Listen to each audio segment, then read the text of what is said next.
sommes le 29 septembre 2021, c'est l'heure de la revue de la presse et des médias israéliens en direct de Jérusalem sur Radio Kalita.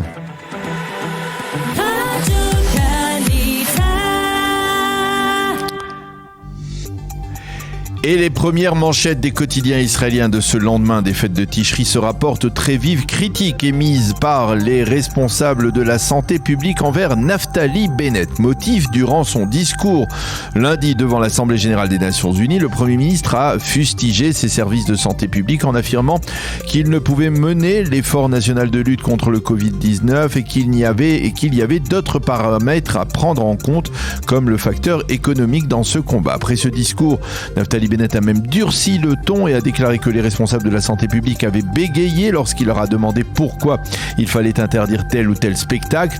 Gérer la crise n'est pas seulement un problème de santé publique, a encore dit Naftali Bennett. Le directeur général du ministère de la Santé, Nachman Ash, a qualifié les propos du Premier ministre de regrettables. Il n'aurait pas dû parler ainsi, affirme-t-il en page d'ouverture du Maariv ce matin. Et le Israël Hayom publie en manchette la réaction courroucée des responsables de la santé.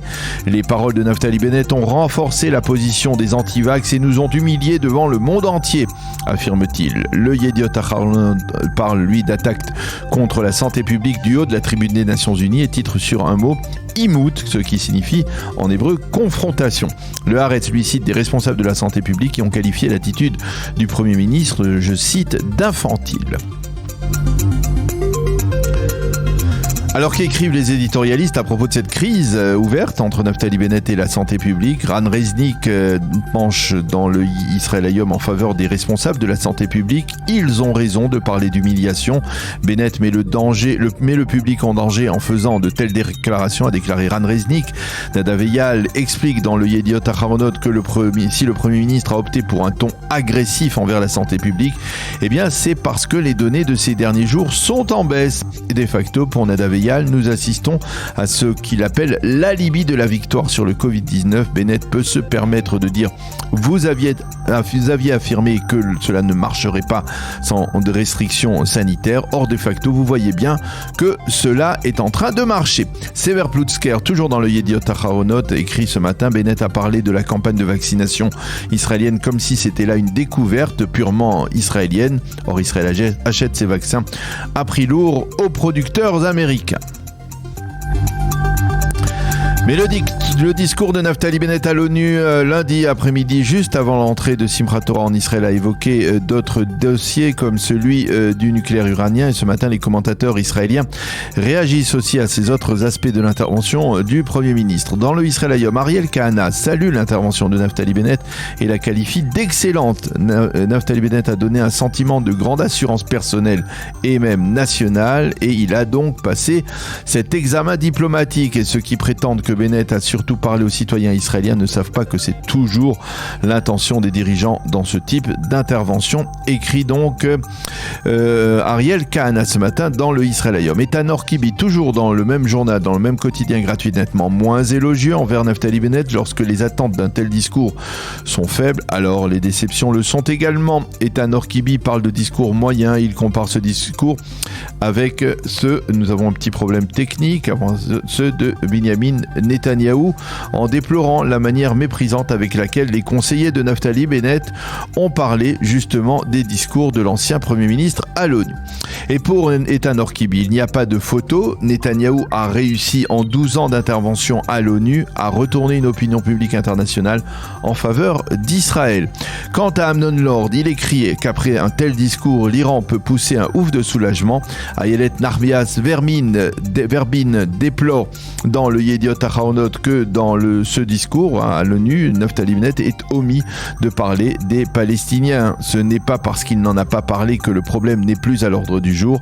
Dans le Maariv, Ben Caspid considère que Naftali Bennett a passé cet examen, mais il émet une interrogation qui nous ramène aux critiques envers l'échelon sanitaire. Certes, Bennett n'a pas voulu copier Netanyahou, il n'a pas parlé de la Shoah et c'est très bien ainsi. Mais pourquoi s'en est-il pris aux responsables de la santé publique, se demande l'éditorialiste du Maariv. Revenons à l'épidémie avec un titre du Israël Hayom qui fait état d'une possible hausse de la contamination avec la rentrée scolaire et les retours de vacances de l'étranger. Le quotidien gratuit souligne que l'on a enregistré une baisse du nombre de nouveaux malades et de malades graves et il souligne qu'en perspective des nouveaux critères d'attribution du passeport vert, on constate une augmentation de près de 500% du nombre de boosters. Une de ces augmentations a été constatée au sein des enseignants israéliens qui savent que s'ils ne se font pas vacciner, bien ils risquent de ne pas pouvoir recevoir le fameux pass vert. Le Yediot Aharonot nous détaille ce matin en page 4 et 5 les 4 mesures incontournables à son avis pour que le gouvernement doit prendre pour que la violence au sein du secteur arabe israélien soit jugulée. Première mesure, la confiscation de toutes les armes détenues illégalement par les Arabes israéliens. Selon les estimations, elle se chiffrerait ces armes en dizaines de milliers, voire même plus. Seconde mesure, renforcement des forces de police déployées sur place dans le secteur et augmentation de la dissuasion de ces forces de police. Troisième point, augmentation des investissements socio-éducatifs afin de saper la base de cette criminalité au sein du secteur arabe. Et enfin, quatrième point, mettre fin à un phénomène stupéfiant qui fait que ce sont les familles de la pègre arabe israélienne qui récupèrent une partie des budgets accordés par l'État au secteur arabe, entre autres pour lutter contre cette même pègre. Le Israël Hayom n'oublie pas ce matin l'un des plus terribles massacres de la Shoah, celui de Babi Yar en Ukraine. C'était il y a 80 ans, les 29 et 30 septembre 1941. Les nazis, avec leurs alliés ukrainiens, avaient massacré 33 771 juifs. Et ce matin, dans cette page du souvenir ouvert par le Israël Hayom, c'est le nouveau président du Yad Vashem, Dani Dayan, qui prend l'engagement que le souvenir de la Shoah ne s'estompera pas. Et puis à propos de cet anniversaire, les médias israéliens annoncent que le président de l'État, Yitzhak Herzog, effectuera sa première visite officielle à l'étranger en Ukraine la semaine prochaine à l'invitation du président ukrainien Volodymyr Zelensky. Il participera à cette occasion à l'inauguration du centre commémoratif érigé à Babi Yar sur place même, en compagnie de Zelensky et du président allemand Steinmeier. Et puis nous allons terminer cette revue de la presse sur une note plus réjouissante. Ce matin, les quotidiens, les premiers d'après les fêtes de Tishri, ont encore un goût de joie et de célébration avec celle des Hakafot Shniot qui se sont déroulées hier soir dans de nombreuses villes et localités du pays. Le Yediot nous montre une photo de ces danses de la Torah hier soir sur l'esplanade du Kotel, tandis que le Israël Hayom nous montre aussi en page intérieure des photos de ces Hakafot à Ashdod et Tel Aviv. Au Kotel, plus de 100 siffrets Torah ont été sortis à cette occasion. C'est la fin de cette revue de la presse et des médias israéliens.